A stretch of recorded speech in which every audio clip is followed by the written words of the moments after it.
God Eye. Episode 1. Young Bobby Brown. Morning. Just as the sky lit up, while the whole of San Francisco was still hidden in the darkness before dawn. Whoosh.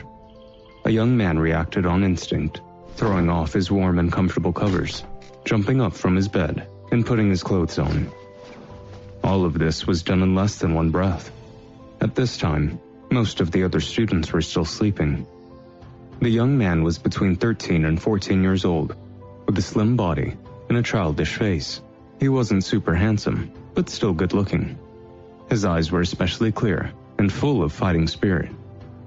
Just a bit longer, and I will be eligible to finally get my orange belt. Then I'll have all these other idiots shut up, the young man says, still sounding a little sleepy. This young man's name was Bobby Brown.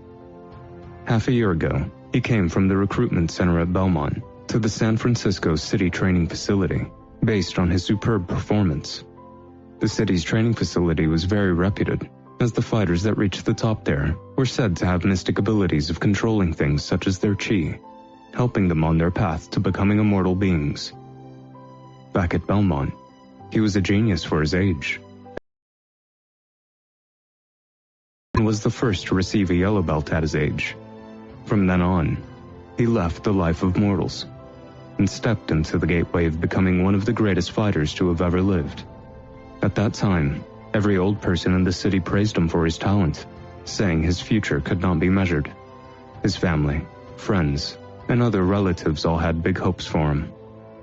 However, only Bobby knew how much more effort he put in than his peers, allowing him to become the genius of Belmont's recruiting center.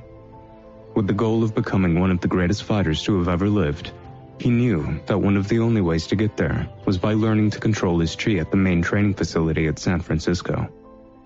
Chi was the latent life force that exists in everyone and everything. By learning to harness this latent energy, a person could gain superhuman capabilities and use them in extreme forms of combat. The control of one's chi would allow them to have extraordinary abilities like super strength, speed, stamina, elemental control, hyper-awareness, and at times, even invulnerability.